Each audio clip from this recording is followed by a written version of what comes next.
Vouloir être la meilleure, penser que la chance est la seule cause de sa réussite, ne pas se sentir légitime, ne pas trouver sa place, se trouver stupide et pas à la hauteur. On dit souvent que le mieux est l'ennemi du bien. Le mieux peut parfois aussi s'avérer être l'ennemi du bien-être. Savant mélange d'anxiété de performance, de honte, de perfectionnisme poussé à l'extrême, d'une faible estime de soi et d'une dévalorisation de ses réussites, le syndrome de l'imposteur est relativement fréquent. Il touche notamment beaucoup d'étudiants et en réalité plus de 60% de la population à un moment ou l'autre de la vie. Si le terme de syndrome de l'imposteur peut être critiqué dans la mesure où il ne s'agit pas d'une pathologie, ce sentiment d'être un imposteur n'en demeure pas moins une réalité. Quand faire au mieux devient une souffrance, les troubles dépressifs attendent souvent au tournant. Je reçois aujourd'hui Leïla, étudiante à Sciences Po et cofondatrice de l'association Stimuli, qui nous explique les difficultés qu'elle éprouve pour trouver sa place dans un milieu auquel elle considère ne pas appartenir. Elle retrace avec nous son parcours, de son enfance au Maroc jusqu'à sa prise en charge actuelle pour ce qui s'est avéré être un trouble anxieux généralisé, doublé d'une dépression, en passant par son engagement contre la stigmatisation et pour la sensibilisation aux troubles psychiques. Cet épisode évoque la dépression et le suicide. Si vous avez besoin d'aide, ne restez pas seul. Vous trouverez des ressources sur notre site placedesciences.fr.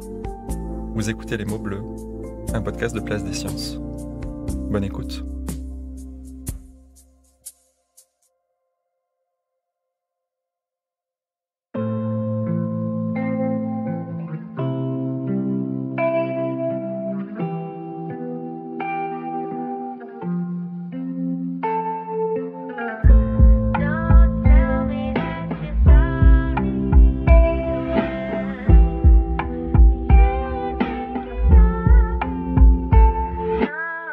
Bonjour Leïla. Bonjour Mickaël. Merci de t'être proposé pour participer à ce podcast. Merci à toi. Comme moi, tu considères que la santé mentale est un sujet très important dont on parle beaucoup trop peu et qui a tendance à être très stigmatisé dans notre société. Et tu as voulu témoigner dans cette émission pour parler d'une situation que tu as vécue récemment. Est-ce que tu peux nous en dire un peu plus ? Donc moi, je suis étudiante en fait à Sciences Po et je suis étudiante en Master 1 et mon histoire est assez longue parce que je vais faire un peu la version courte, mais j'ai grandi au Maroc, à Marrakech, et puis ensuite donc je me suis éloignée de ma famille pour venir faire mes études en France et j'ai fait mes études donc mes 2 premières années à Menton et c'est à partir de là que j'ai commencé à avoir des troubles anxieux. En fait, pour moi, je ne voyais pas que c'était des troubles anxieux parce que j'ai toujours été un peu anxieuse au Maroc, mais avec les études supérieures, ça s'est vraiment intensifié. Et puis, donc ensuite, j'ai un peu fait ma vie à Menton et je suis partie après en échange aux États-Unis. Je suis revenue en France et en commençant un master en droit, je me suis rendu compte que ça me correspondait pas du tout. Et en fait, sur le moment, je me rendais pas compte que c'était pas en phase avec mes valeurs, mais ça m'a un peu fait tomber dans une dépression. Et tout ça avec des troubles anxieux et dépression, c'était assez compliqué. Voilà. Donc tu nous parles de symptômes anxieux que tu as pu avoir à partir du moment où tu as commencé tes études et qui préexistaient déjà un peu avant sous une forme un peu atténuée. Est-ce que tu peux décrire un peu quelle forme ça prenait ? Alors, en fait, il faut savoir que quand j'étais au Maroc, j'ai toujours été une super bonne élève. J'étais la première de ma classe dès le collège et puis ensuite au lycée. Et je me mettais énormément de pression dans toutes les facettes en fait de ma vie, que ce soit au niveau social, que ce soit avec mes parents, que ce soit au niveau des études. Et j'étais extrêmement stressée tout le temps. Et en fait, je dirais que c'est c'était d'autant plus fort quand ça concernait en fait les études, parce que je pense que ça catalysait un peu toute ma confiance en moi et aussi mon estime de moi, la manière dont je pensais que mes parents me percevaient, parce que avec le recul, je me rends compte que eux ne voyaient pas du tout à quel point j'étais anxieuse. Donc au Maroc, c'était pas forcément... En fait, je mettais pas les mots dessus. J'étais juste extrêmement stressée. Même hors période d'examen, j'étais tout le temps... ça m'arrivait de pleurer pour des petits examens qui me paraissent totalement ridicules à présent, mais à l'époque, c'était énorme pour moi. Je pensais tout le temps aux cours. Je me souviens que mon baccalauréat, ça a été une expérience horrible pour moi. Parce que mon baccalauréat de français, en fait, j'adorais le français et je voulais absolument exceller. Et en fait, je me mettais énormément la pression. Je me disais qu'il fallait que j'ai la meilleure note possible. Et du coup, je voulais tout apprendre par cœur et ne rien rater. Et au final, j'arrivais pas à réfléchir convenablement. Et je me trouvais toujours un peu trop lente, en fait. Je me trouvais vraiment trop lente. Quand je réfléchissais, ça allait pas assez vite pour moi. Et il y avait beaucoup de comparaisons avec mes camarades.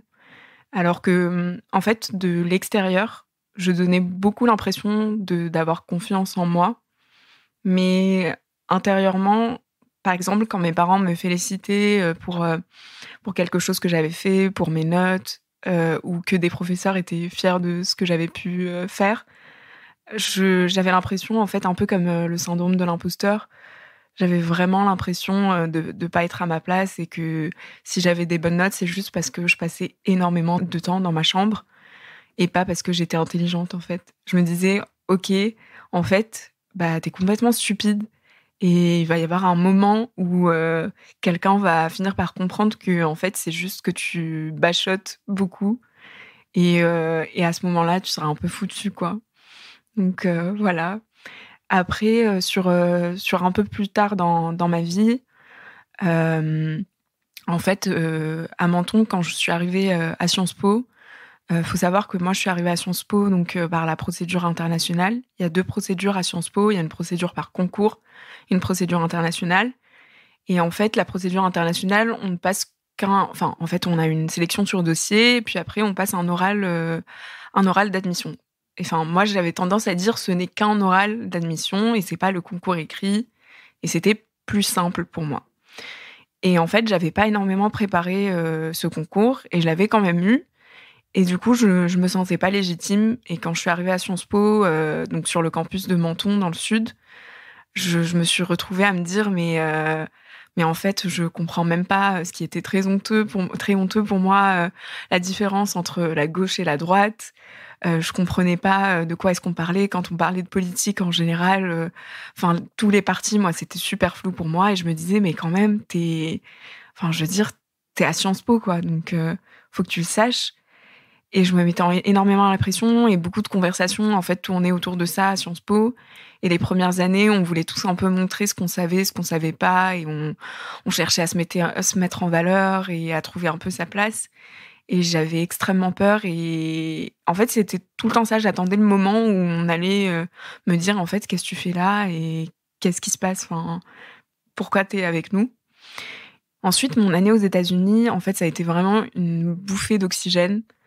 Parce que je suis partie, je suis partie pendant 1 an, j'étais loin de la France. J'étais loin de l'aspect élitiste de Sciences Po, et j'avais eu une université qui était pas si prestigieuse que ça, qui était bonne, mais pas plus que ça. Et en fait, ça m'a libérée d'un poids parce que je me disais: «OK, en fait, là, je suis dans un espace qui est, entre guillemets, «à mon niveau». Et du coup, je me disais que vraiment là, j'étais à ma place et qu'il y aurait pas de souci. Et en fait, en me disant ça, ça s'est super bien passé. Et puis ensuite, il y a eu le retour à Paris et en fait, dès mai, je commençais à me dire: «Oh, ça va être horrible, je vais revenir à Sciences Po, je vais être super stressée tout le temps, je vais pas être à la hauteur». Puis je savais que j'allais entrer en master de droit à Sciences Po et c'est un master qui est très demandant, et je me disais: «Je suis pas du tout à la hauteur pour ce master», Donc voilà et c'était des pleurs, toutes les semaines et puis petit à petit, les pleurs, c'était devenu des appels à mes parents pour, tout simplement me plaindre et pleurer et puis ensuite, des appels à mes parents pour me plaindre à pleurer. C'est ma mère qui est venue, en fait, tout simplement à Paris pour rester avec moi un peu et puis ensuite, en fait, j'ai eu une sorte de déconnexion totale, où j'arrivais plus du tout à étudier. J'étais complètement amorphe, et je me renfermais beaucoup, surtout sur moi-même. Donc voilà, pour l'anxiété, c'est pas une partie de bonheur, mais je dirais que quand même, je suis contente d'être passée par là, parce que maintenant je me rends compte, en fait, beaucoup plus de ce que je ressens et des ressentis, en fait, aussi des autres et je prends beaucoup plus les autres, en compte et leurs sentiments et ça me fait beaucoup de bien, en fait. Dans ce que j'entends, il y a surtout, une grosse part d'anxiété de performance, à vouloir toujours être, la meilleure, à avoir, la première place et en même temps, tu sembles, nous dire que tu n'arrivais pas vraiment à trouver ta propre place. Et est-ce qu'aujourd'hui tu as réussi, dans le master dans lequel tu es actuellement, à trouver ta place? Oui, totalement. Donc j'ai changé, en fait, de master pour t'expliquer un peu, j'étais donc en master de droit éco. J'ai fait un semestre et au bout d'un semestre, donc c'est là qu'a commencé, en fait, ma dépression et le semestre suivant, donc j'ai fait un stage de césure, un stage dans l'économie sociale et solidaire et puis ensuite, pour être tout à fait honnête, j'étais complètement perdue. Je savais pas du tout ce que j'allais faire par la suite. J'ai beaucoup changé d'avis, sur les masters que j'allais faire, parce qu'il y en a beaucoup à Sciences Po et qui m'avaient autorisée à changer de master et puis au final, je me suis dit: «Pourquoi pas aller dans le marketing?»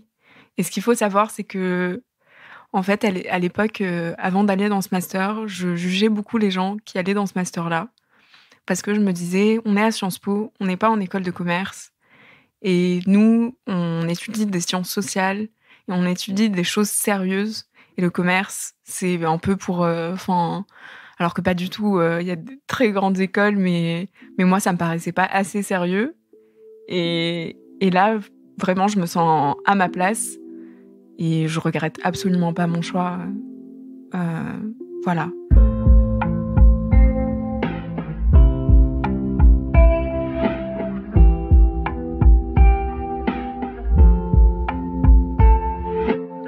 Au niveau de tes, symptômes anxieux, tu évoques des crises de pleurs, des manifestations anxieuses sous forme, de plainte auprès de ton entourage.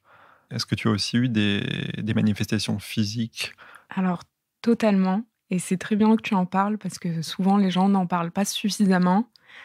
Moi, pour ma part, ça a commencé en fait, là où j'ai vraiment compris que j'étais extrêmement anxieuse, c'est justement le moment où ça a basculé de l'anxiété un peu, disons légère, à une anxiété où, en fait, j'avais des insomnies, du trouble du sommeil, je me levais plusieurs fois au milieu de la nuit, j'arrivais pas à me rendormir.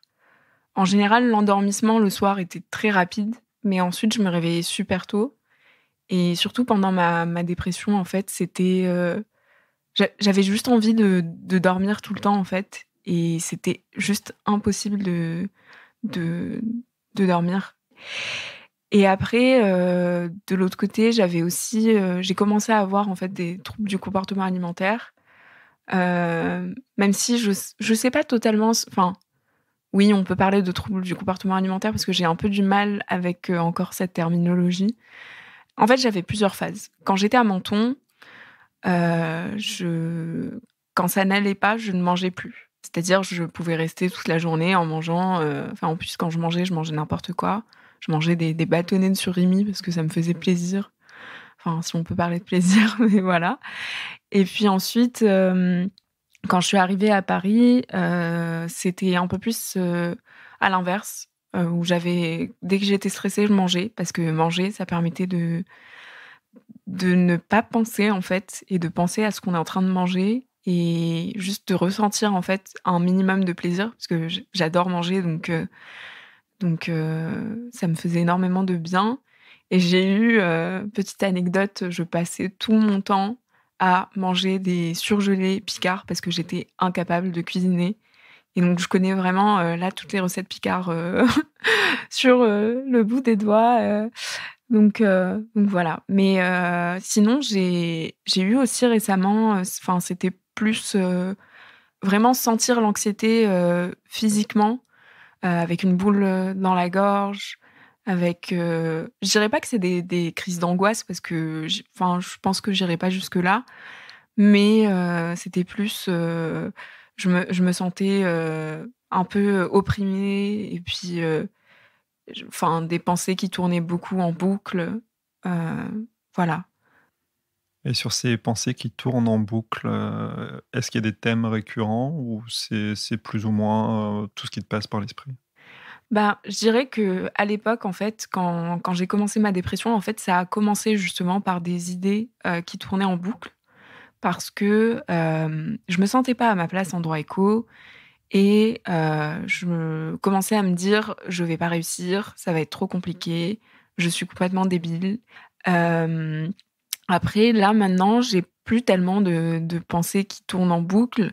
Dans les premières phases de rétablissement, mes pensées étaient surtout sur, «Est-ce que ça va aller mieux? Est-ce que je vais réussir à m'en sortir?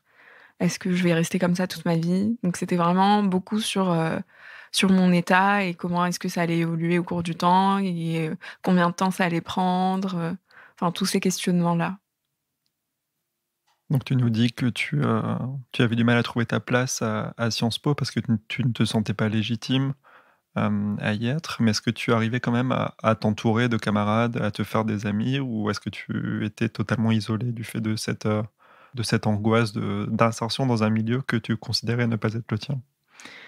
Alors, j'ai eu extrêmement de chance parce qu'à Menton, en fait, ce qu'il faut savoir, c'est qu'on est un petit campus et on est en tout au total, 300 et en fait, j'ai eu énormément de chance parce que déjà le fait que le campus soit, petit, ça fait qu'on se connaissait tous. On était là que pendant 2 ans, donc on était d'autant plus proches, il y avait des soirées tout le temps, et malgré en fait, enfin mon anxiété, j'y allais, ça m'empêchait pas d'y participer.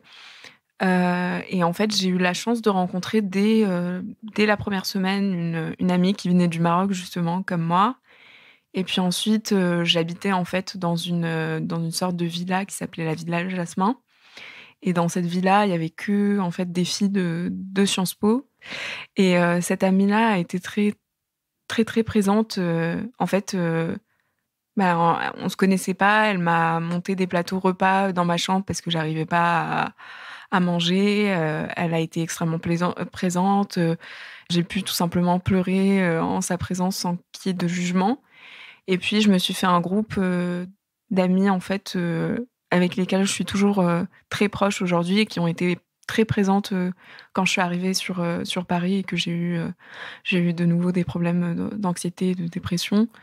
Là, elles étaient, enfin vraiment au top, c'est-à-dire qu'elles demandaient tout le temps de mes nouvelles, elles passaient me voir, donc voilà, enfin vraiment j'espère que enfin j'aimerais que toutes les personnes qui passent par ces phases-là, soient autant entourées que je l'ai été, en fait. C'est vrai que, c'est un véritable problème, ce que tu viens de mentionner.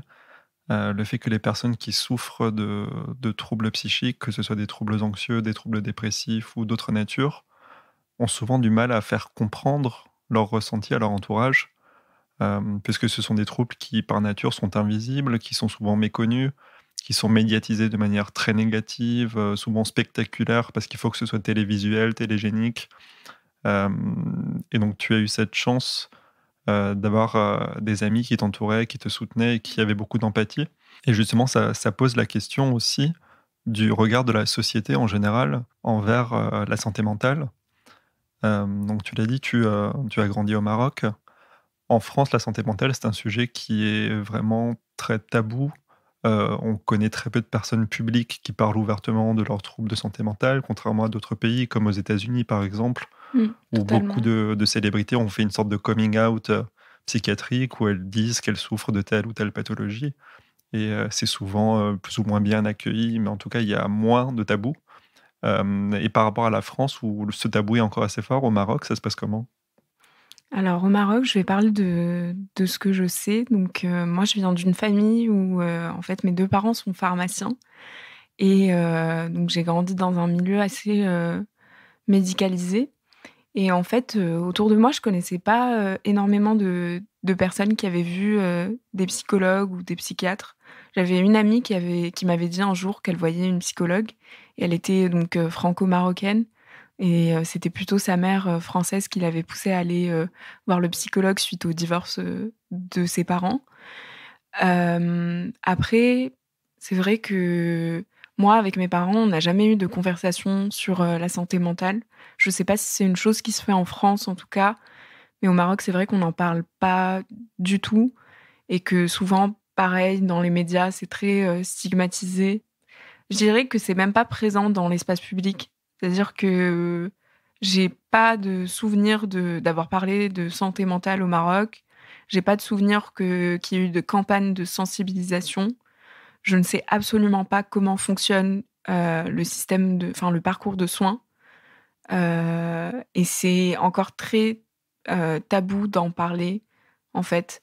C'est-à-dire que même moi, là, je viens témoigner et très souvent, quand j'en parle avec des amis du Maroc, je choisis beaucoup les personnes à qui j'en parle parce que je sais qu'elles peuvent porter un regard qui est parfois stigmatisant ou qu'elles vont tout simplement pas comprendre. Mais après, ce que je dirais, c'est que c'est pas une problématique seulement, du Maroc, parce qu'en France aussi, c'est le cas encore, même s'il y a beaucoup de campagnes de sensibilisation. Mais je dirais que ces campagnes de sensibilisation, elles arrivent encore à capter, l'attention beaucoup des personnes qui sont concernées par ces questions-là et de leur entourage et pas des personnes qui, n'ont absolument pas d'entourage touché par ces questions-là et en fait, moi, pour être tout à fait sincère, même mes amies, là, je dis qu'elles ont été très, très présentes. J'ai eu une conversation récemment avec, l'une d'entre elles et elle m'a avoué que sur le moment, à Menton, elle ne comprenait pas totalement, en fait, ce qui se passait et que parfois elle se demandait si, c'était pas un peu des caprices que je faisais, parce que j'étais loin de ma famille et donc je pense que il faut pas forcément en vouloir, à la société, heu, de ne pas être éduqué sur ces sujets-là. Pour moi, il faut être, proactif et il faut, justement faire des podcasts comme tu le fais, faire de la sensibilisation, en parler et puis même, quand on est touché par ces questions-là et arriver à prendre le temps d'expliquer à ses proches. Parce que c'est pas forcément simple. Moi, j'ai eu beaucoup de mal, au début avec mes parents. Je leur ai pas dit que j'étais allée voir une psychiatre au début parce que, j'avais très peur de ce qu'ils allaient penser et pourtant ils sont pharmaciens, donc ils connaissent bien le milieu. Mais quand je leur parlais, en fait, quand je leur ai parlé, je me suis rendu compte qu'ils n'avaient pas tellement de préjugés, en fait et que c'était beaucoup moi qui m'auto-stigmatisais et ça, c'est aussi un grand problème, l'auto-stigmatisation. On se dit: «Mais on va penser ça de moi parce que, j'ai un diagnostic» et voilà et si je peux aussi dire autre chose, c'est que, hem, en fait, le diagnostic, c'est important, mais très souvent, on s'enferme dans des cases quand on nous parle de ce diagnostic-là et on s'auto-stigmatise soi-même et on s'enferme et en fait, on empêche un peu, notre, rétablissement, à travers ces diagnostics.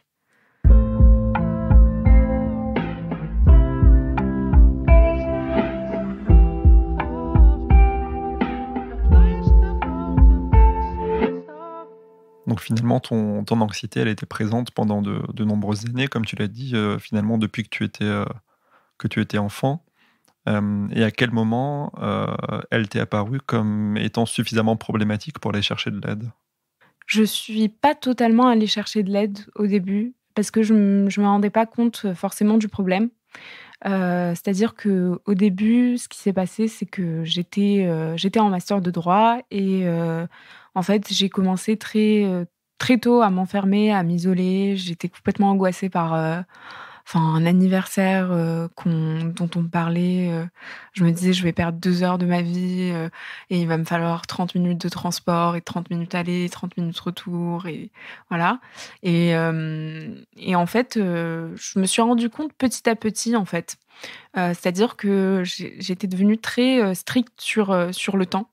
Je prenais le temps de rien faire pour moi-même et tout était centré autour de mes études et en fait, par exemple, je me souviens qu'entre chez moi et ma station de métro, j'avais 7 minutes et ben, ces 7 minutes, c'était des 7 minutes que je mettais à profit pour, un peu réciter dans ma tête ce que j'avais appris et pareil, dans le métro, je me disais: «Bah, je pourrais lire un livre» et je me laissais pas du tout souffler et puis ensuite, ce qui s'est passé, c'est que j'ai un peu, en fait, petit à petit, donc à force de pas sortir, de pas s'oxygéner, bah, j'ai commencé à vraiment, ne pas, j'arrivais plus du tout à réfléchir, en fait. J'ai eu, je me souviens là où j'ai complètement, je me suis dit: «Mais là, tu commences à craquer», c'est quand j'avais un cours d'espagnol et j'avais un exposé d'espagnol sur un truc, vraiment, tu fais des recherches, en 2 minutes et tu as ton exposé d'espagnol et j'étais incapable de le faire, j'arrivais pas à comprendre ce que je lisais. C'était des trucs tout simples et je me souviens qu'à ce moment-là, il y avait ma mère qui était venue et je me suis mise à pleurer et j'arrêtais pas de pleurer toute la journée et j'ai fini par, vraiment m'effondrer en larmes et elle m'a dit: «Non, là, c'est bon, ça suffit, arrête de pleurer et calme-toi et c'est pas grave, c'est que tes études». Et à partir de ce moment-là, bah, j'ai dit à ma mère: «Écoute, je pense que j'ai besoin d'aller voir quelqu'un parce que là, ça va pas du tout» et donc ma mère, en fait, on était en France, donc elle vit au Maroc et elle connaissait personne, en France. Elle connaissait pas de psychologue, elle savait pas même l'univers des psychologues ou des psychiatres, elle connaissait pas du tout et donc du coup, on l'a demandé à une de mes amies qui, connaissait quelqu'un qui avait vu un psy. Donc vraiment, j'y connaissais rien et je me suis retrouvée, en fait, à aller voir, une psychologue, psychanalyste qui était, en soi, c'est juste que, c'était pas du tout, ce qui convenait, à cette époque-là, mais elle était bien, mais pas pour moi, quoi. Et j'ai quand même continué à la voir, en fait, parce que c'était la seule personne à qui je pouvais m'accrocher et qui m'écoutait me plaindre et j'avais légitimement le droit de me plaindre et donc j'y allais, en fait, toutes les semaines, tous les jeudis et en fait, vraiment, tous les jeudis, tout ce qui me faisait tenir d'une semaine à l'autre, c'était, me dire: «OK, cette semaine, je vais voir ma psy et je vais pouvoir lui raconter ce qui va pas et peut-être que la semaine prochaine, ça ira mieux». Parce que en fait, je comprenais pas trop comment, c'est marrant, mais je comprenais vraiment pas comment la psychologie fonctionnait à l'époque et du coup, je me disais: «Oui, bon, cette semaine, ça va pas, mais la semaine prochaine, peut-être que ça ira mieux et peut-être que la semaine prochaine, en lui parlant, il y a quelque chose qui va se débloquer» et j'avais un peu une vision très, mystique, en fait, de la psychologie où je me disais un peu baguette magique, elle va réussir à me débloquer, ce qui va pas et puis, bah, le semestre est passé où moi j'allais complètement comme un zombie en cours, j'écoutais absolument rien. Je faisais mine de prendre des notes pour donner le change aux profs qui, en soi, eux s'en moquaient un peu parce qu'ils venaient là pour donner leurs cours et moi je leur disais pas plus que ça n'allait pas et au final, il y a eu la fin du semestre, je suis rentrée au Maroc et donc là, mes parents ont vraiment vu que ça n'allait vraiment pas parce que j'arrivais même pas à suivre, les conversations, en fait, et je répétais tout le temps les mêmes choses et puis au final, je me suis retrouvée, en fait, à revenir tout simplement en France pour faire, mon semestre de césure et il y a eu une semaine où je me suis dit: «OK Leïla, là, ça ne va pas du tout». Je vais pas pouvoir tenir comme ça. Le stage, je vais pas pouvoir faire la comédie comme je faisais, en cours. Il va falloir que je travaille, en fait et je suis incapable de travailler à l'heure actuelle et donc j'ai fini par me dire: «OK, il faut que je voie un psychiatre». Parce que je me suis dit: «OK, là, c'est pas un psychologue qu'il te faut. Là, je crois que c'est médical. Là, il y a un truc qui». À l'époque, j'étais un peu persuadée qu'il y avait quelque chose qui était biologiquement, qui avait capoté dans mon esprit. Et du coup, je me disais: «Bah, je vais aller voir un médecin et ça va se régler». Et j'ai pu avoir, par le biais d'une connaissance, le contact de ma psychiatre, que je vois toujours actuellement. Et c'est à partir de là que j'ai vraiment pu poser un diagnostic et que j'ai pu commencer à avancer, en fait. Mais avant le diagnostic, c'était très compliqué d'avancer. Et à partir de ce diagnostic, tu as bénéficié de quel type de prise en charge auprès de cette psychiatre? Ce qu'elle m'a dit, c'est que que j'avais un trouble anxieux généralisé et que petit à petit, ça s'était transformé en dépression. Et en fait, dès le début, elle m'a conseillé de prendre, des antidépresseurs et de faire de la psychothérapie. Et en fait, moi, j'étais plutôt partante pour les antidépresseurs parce que je me disais que vraiment, il y avait quelque chose, je le sentais au plus profond de moi que la parole, ça ne suffirait pas et que j'avais vraiment besoin de quelque chose de chimique qui rééquilibrait, mon organisme. Et du coup, j'ai aussi fait de la psychothérapie avec elle parce qu'elle est psychiatre, psychothérapeute et ça, on n'en parle pas assez, je trouve, parce qu'en fait, il y a des psychiatres qui ne font pas psychothérapeute aussi et les gens ne le savent pas et du coup, ils vont voir des psychiatres qui vont juste leur prescrire, des médicaments et pour moi, vraiment, les médicaments seuls, c'est juste pas possible, quoi. C'est vrai que ce que tu dis c'est ce qui est recommandé dans la littérature, médicale, c'est qu'en général, pour traiter ce type de trouble, il faut à la fois une béquille, d'urgence, en général, quand les troubles deviennent trop, pesants, qui peuvent être des anxiolytiques ou des antidépresseurs selon la situation, mais qui doivent être accompagnés d'une psychothérapie de soutien ou d'autres types, qui peuvent agir plus sur les symptômes en eux-mêmes, comme des, thérapies comportementales et cognitives, qui peuvent être, efficaces, sur les troubles anxieux, sur les troubles dépressifs. Et du coup, le type de psychothérapie qu'elle t'a proposé, c'était de quel type? Alors moi, ma psychiatre, a une approche plutôt intégrative.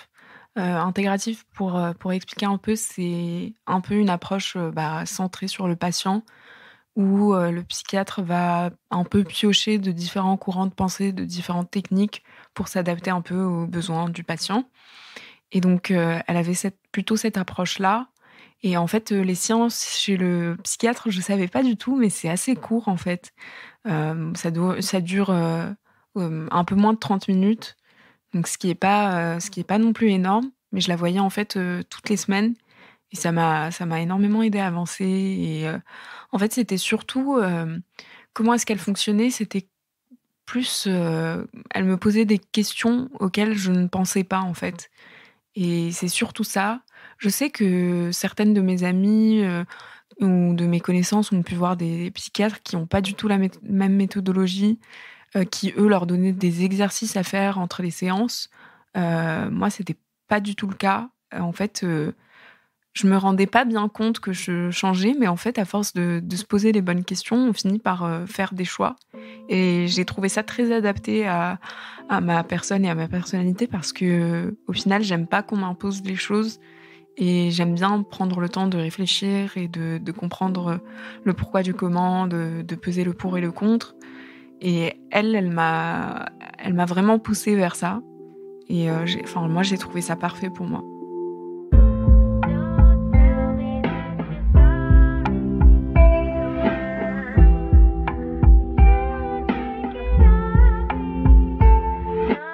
Avant notre, rencontre, quand tu as pris, contact avec moi, tu m'as envoyé, une version écrite de ton témoignage, dans laquelle tu évoques justement ce traitement médicamenteux antidépresseur que tu as eu et dans cet écrit, tu dis que tu as pas mal réfléchi avant d'aborder cette question, parce qu'en général, ces traitements sont assez mal, vus par la société.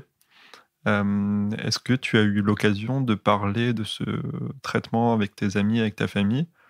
Et quelles ont été leurs réactions finalement quand tu leur as dit que tu prenais des médicaments? Alors moi, j'ai eu beaucoup de chance aussi parce que, mes parents sont pharmaciens encore une fois et donc il m'a semblé très logique de leur en parler. D'abord pour avoir leur opinion, enfin avoir une seconde opinion que celle de ma psychiatre et parce que aussi je ne me voyais pas mentir à mes parents sur, ce qui était le cœur de leur métier. Donc j'en ai parlé à mes parents qui, au début étaient plutôt sceptiques sur la chose, parce que, ben, ils voient beaucoup de gens prendre des antidépresseurs et qui voulaient pas que je rentre, dans cette phase-là et puis je leur ai expliqué que j'en avais vraiment besoin et ils ont compris et ils ont été très présents et ils m'ont demandé comment ça se passait. Donc ça, c'était vraiment génial. Après pour mes amis, j'en ai parlé à certains de mes amis, et je l'ai fait petit à petit. Je l'ai pas dit à tout le monde, en même temps. À chaque fois que je trouvais le moment, opportun, j'en parlais et en fait, j'ai été plutôt agréablement surprise parce qu'au final, quand on en parle, tranquillement, bah, les gens accueillent plutôt bien la chose. Après, il faut savoir que j'ai un entourage très bienveillant et j'ai pas du tout d'amitié, toxique ou voilà. Donc ça a été plutôt bien perçu. C'est plutôt, c'est plutôt du côté de moi où ça a été, au début, en fait, je le prenais parce que j'en avais absolument besoin et finalement, quand tu commences, en fait, c'est le moment où tu commences à te sentir mieux, où tu as envie, un peu de tu envie de l'arrêter, tu te dis: «Ah bah, c'est bon, je commençais à aller trop bien et tout». Là, à ce moment-là, je me suis dit que c'était peut-être le moment d'en parler, avec, ma psychiatre pour voir un peu comment moi-même, en fait, je percevais les antidépresseurs et je pense que c'est très important de parler de sa perception de la prise de médicaments et ce que ça implique pour nous.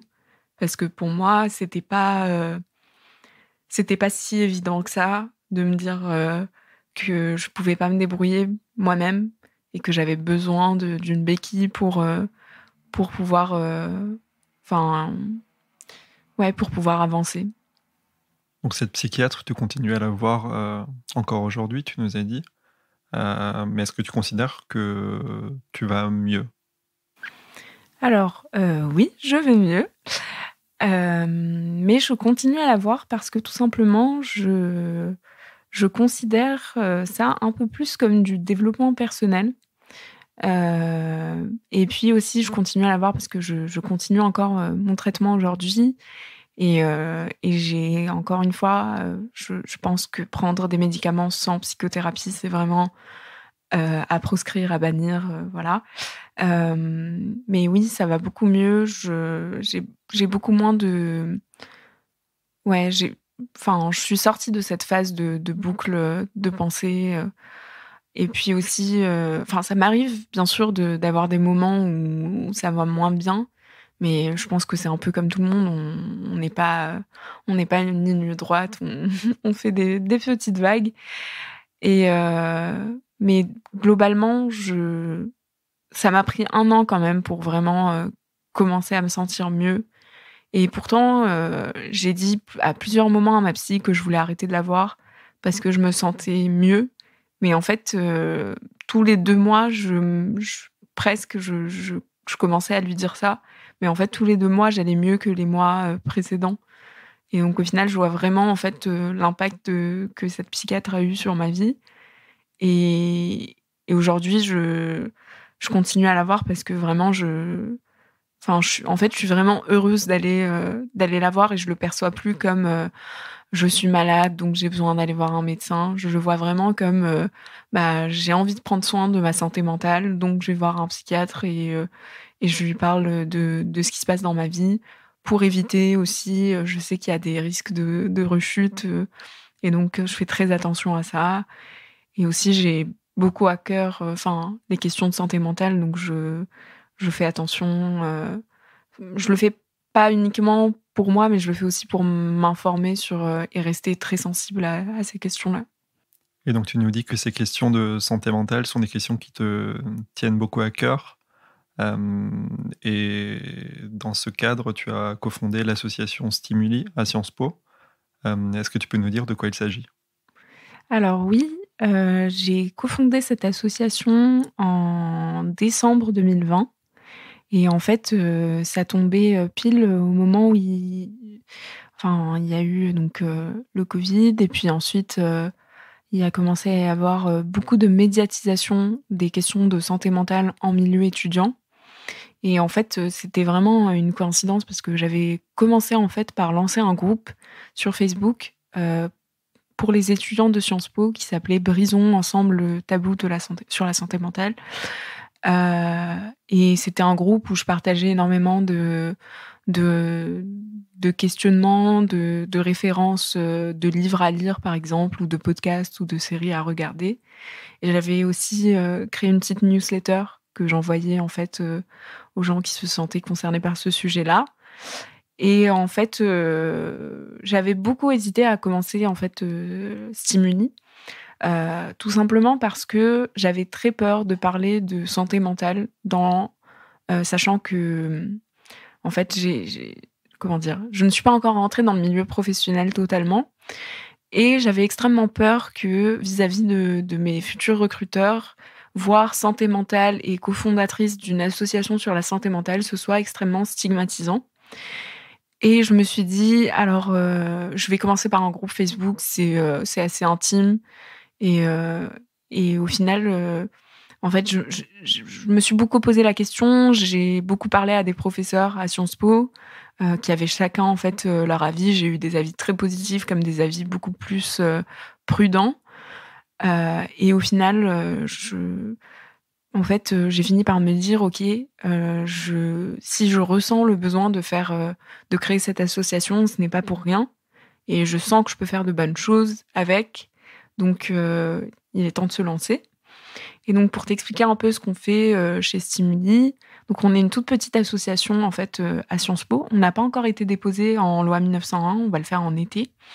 Et on est 5 personnes et donc dans ce groupe de 5 personnes, ce qu'on fait, c'est qu'on cherche à sensibiliser les étudiants de Sciences Po et les étudiants de manière générale, aux questions de santé mentale et on le fait sur 3 axes qui sont prévenir, orienter et informer et donc l'idée, c'est d'être pour l'instant, vu qu'on est dans un contexte de distanciation sociale, très présent sur les réseaux sociaux. On fait beaucoup de contenu sur Instagram, on essaye d'être présent sur Twitter et sur Facebook et à travers notre site internet, on cherche à vraiment parler de ces questions-là, partager, des références, des podcasts, essayer d'interagir aussi avec la communauté Instagram pour leur poser des questions, pour, savoir, ce qu'ils ne savent pas, ce qu'ils aimeraient savoir et en fait, idéalement, ce qu'on aimerait faire, c'est vraiment essayer de faire rentrer beaucoup plus ces questions de santé mentale dans la normalité à Sciences Po parce que, moi, c'est ce que j'ai connu en fait, Sciences Po donc je sais qu'il y a, il y a des associations autour de ça, mais je voulais vraiment quelque chose qui soit centré sur les étudiants et sur les étudiants plus précisément d'écoles, considérées comme prestigieuses et où c'est beaucoup plus tabou en fait de parler de santé mentale. Voilà. Donc du coup, comme tu le disais, on est dans une période où, les étudiants sont invités à suivre les cours majoritairement depuis chez eux. Donc il y a très peu de présence, sur les campus, ce qui, heu, ce qui est forcément défavorable pour le milieu associatif qui ne peut exister finalement que par des moyens numériques actuellement. Est-ce que vous avez des projets, pour la rentrée de l'année prochaine quand les cours, pourront, on l'espère, reprendre, en présentiel? Alors, dès à présent, ce qu'on cherche à faire, c'est déjà en ligne de créer des sortes d'événements. On fait un petit partenariat avec une plateforme de cercle de parole en ligne qui s'appelle Kalima, et donc on cherche à justement, introduire le concept de cercle de parole à Sciences Po, et donc avoir, des médiateurs justement qui sont formés pour permettre aux étudiants de venir s'exprimer sur des sujets qui leur tiennent à cœur, avec d'autres étudiants de Sciences Po ou d'autres, générations en fait. C'est très intergénérationnel. Après à la rentrée, ce qu'on aimerait faire, on a plusieurs projets. D'abord en présentiel, on aimerait beaucoup, faire, des conférences de sensibilisation à la santé mentale avec des professionnels de la santé mentale et éventuellement des étudiants qui pourraient venir témoigner de leur expérience, en particulier avec les étudiants du 1er cycle de Sciences Po, donc qui arrivent en première année de licence et les étudiants qui arrivent en master. Parce que tous les étudiants qui arrivent en master ne sont pas nécessairement venus de Sciences Po. Et que je pense que parler aussi du syndrome de l'imposteur, c'est quelque chose qui doit être abordé. Et notamment, en fait, juste de l'idée d'être à Sciences Po, qu'est-ce que ça signifie et pourquoi il ne faut pas se mettre autant la pression, par exemple. Parler d'anxiété, parler aussi des handicaps psychiques. Hem, voilà. Et puis, j'aimerais beaucoup, en fait, cet été, travailler avec une consultante en santé mentale pour, créer une sorte de brochure d'outils, en fait, en santé mentale ou comment dire? Un annuaire en santé mentale.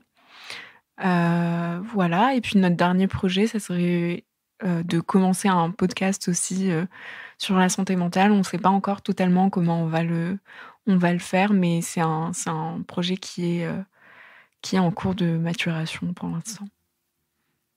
Et au-delà des consultations avec ta psychiatre, est-ce que tu as eu recours à d'autres activités qui t'ont fait du bien ou est-ce que tu t'es peut-être rapproché d'associations?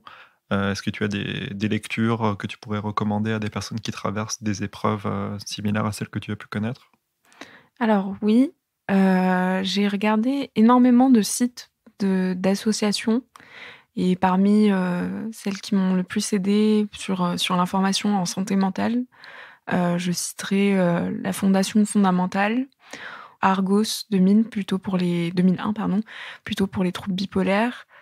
Il y a aussi l'association donc l'Œuvre Falleret et puis, au-delà des associations, les ressources que j'ai pu utiliser, c'est pas mal de podcasts que j'ai pu écouter, notamment, Spleen et puis, le podcast, en fait, qui est pas forcément, en fait, sur, vraiment axé santé mentale médicalisée, mais plus sur un peu des émotions, donc qui est je sais pas si tu connais le podcast Émotions de Louis Média, qui est vraiment extrêmement bien fait et qui permet de se poser, en fait, les bonnes questions sur ça.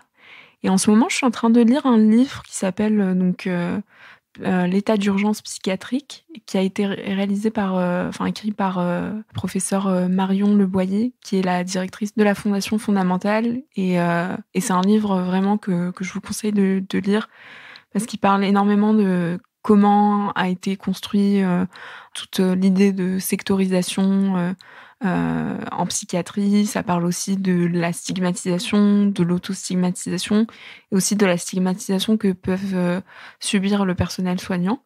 Et enfin, si je peux vous conseiller une série, ça serait, Mental, qui est une série sur France TV Slash et c'est une série qui est extrêmement bien faite et qui suit en fait, des jeunes en service de pédopsychiatrie et qui, démystifie vachement, les préjugés qu'on peut avoir sur, l'hospitalisation.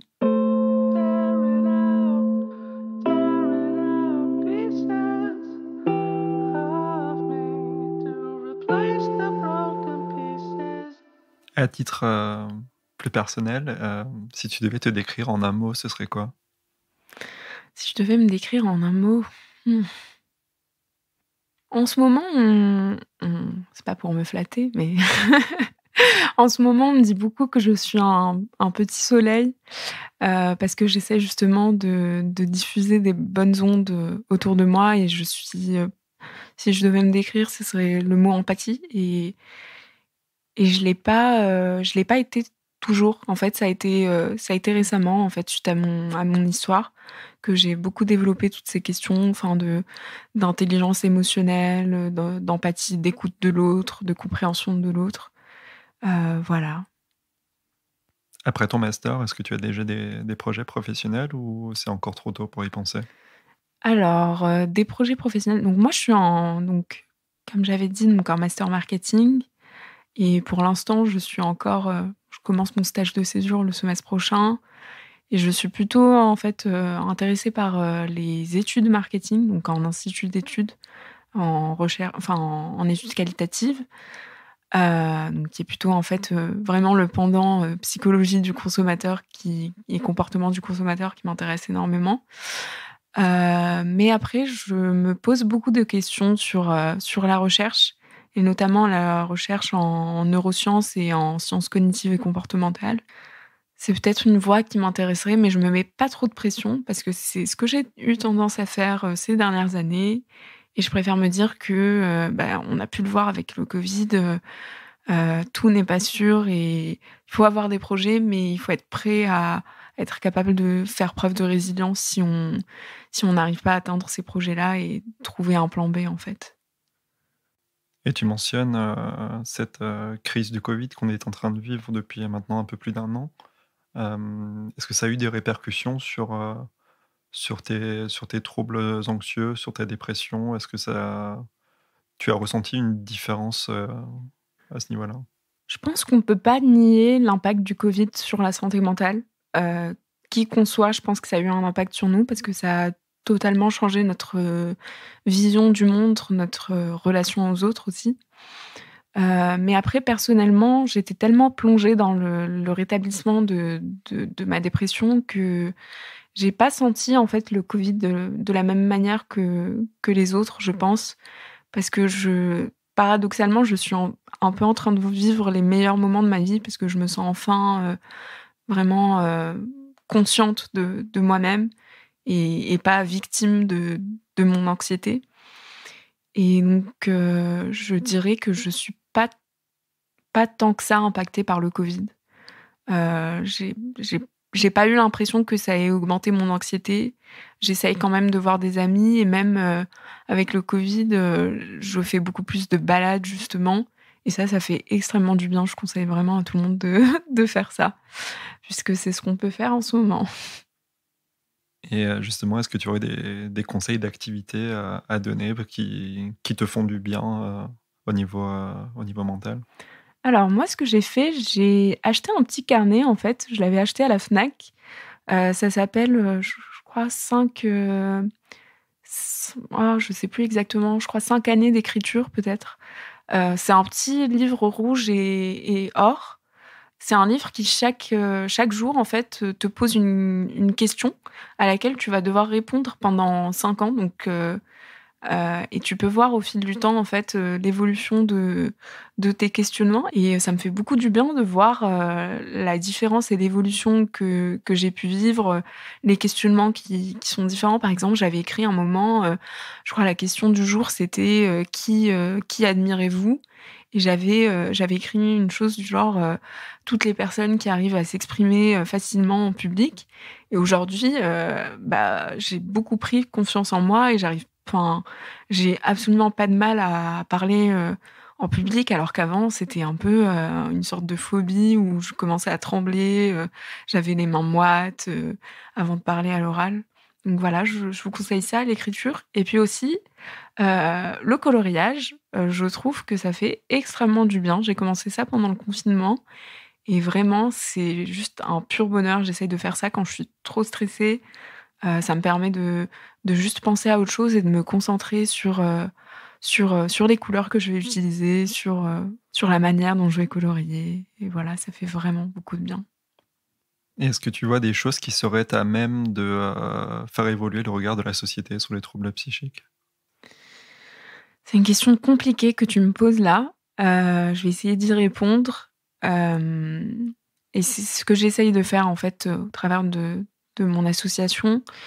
L'idée, c'est vraiment d'essayer de parler de plus en plus de ces questions-là et de normaliser la chose au même titre qu'une autre maladie quand il s'agit de maladies. Parce que la santé mentale, c'est pas que, les maladies, c'est pas que les troubles psychiques, c'est pas que le diagnostic.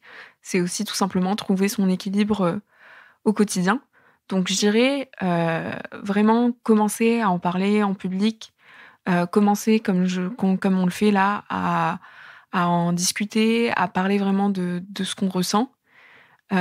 Aussi viser les bons publics, voir quels sont en fait, les publics qui sont concernés par ces questions-là. Pourquoi est-ce que je m'intéresse vraiment aux jeunes? Donc bien sûr, évidemment, parce que je suis jeune, parce que j'ai été touchée quand je suis jeune, mais c'est surtout parce que j'ai lu en fait que, la majorité des troubles psychiques arrivent entre, le fin de l'adolescence et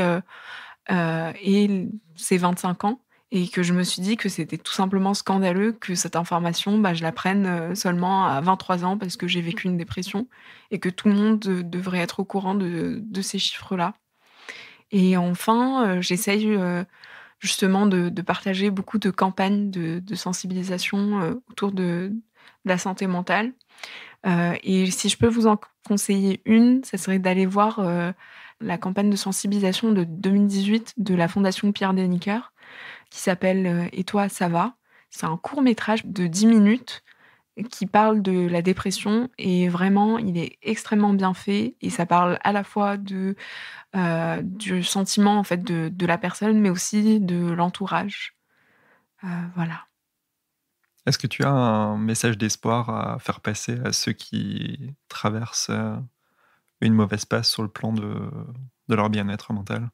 Totalement, parce que d'abord, c'est quelque chose que j'aurais voulu entendre, en fait, quand moi-même j'étais passée par là. C'est peut-être un peu cliché de dire ça, mais moi, c'est quelque chose que ma mère me répétait énormément, c'est qu'il y a toujours une lumière au bout du tunnel et que quoi qu'on croit, c'est un peu ces petites images où on a une grande feuille blanche et on a un point noir et en fait, notre vie, c'est toute cette feuille blanche-là et le point noir, c'est le moment, de malheur qu'on passe, à ce moment-là et en fait, surtout, dites-vous que cette expérience que vous allez vivre, vous ne la vivez pas pour rien et qu'elle va vous apporter énormément de confiance en vous et d'estime de vous, même si c'est compliqué, de le vivre. Et est-ce que tu as des projets personnels, dont tu as envie de nous faire part? Alors oui, en ce moment, je me pose beaucoup des questions sur, le bénévolat, notamment dans le secteur de la santé et plus particulièrement dans le secteur de la santé mentale. Mais je ne sais pas totalement si je suis prête, en fait, à être confrontée à ça, moi-même étant passée par là et je ne sais pas à quel point, je pourrais être utile, en fait, à des patients ou à des personnes qui passent par des moments de crise, n'étant pas moi-même, dans le milieu médical. Ce qui me permet de parler justement de ce concept, de père aidance qui n'est pas encore, très connu, en fait, en France, voire pas du tout et qui se développe beaucoup, en fait, plutôt aux États-Unis, dans le monde anglo-saxon et moi je crois beaucoup en cette théorie de la pérédance, même si j'ai l'impression que dans le milieu médical, on est très réticent à l'idée, que des patients ou des personnes qui soient passées justement par la dépression viennent aider, d'autres personnes qui vivent ces moments compliqués.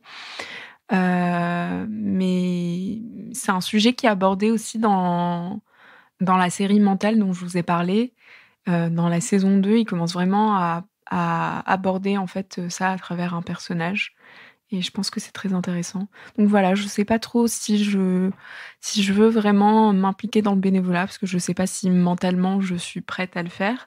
Mais c'est un sujet qui m'importe beaucoup parce que j'ai envie de donner à ce milieu-là, aux associations qui contribuent vraiment à aider les patients, à lutter contre, la stigmatisation et contre l'autostigmatisation.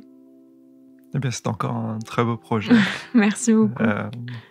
tourné vers l'autre, pour aider l'autre à se trouver, à trouver sa place, à travers ce que tu as vécu, comment tu t'en es sorti. Je pense que ton expérience est très enrichissante et qu'elle pourra apporter beaucoup aux personnes qui traversent des épreuves similaires. Et j'espère que tu continueras sur cette dynamique positive, parce qu'en tout cas, ton parcours est très intéressant et tes projets le sont aussi. En tout cas, merci beaucoup, Mickaël. Merci à toi d'avoir participé à cette émission et je te souhaite tout le succès pour la suite de tes études. Merci beaucoup.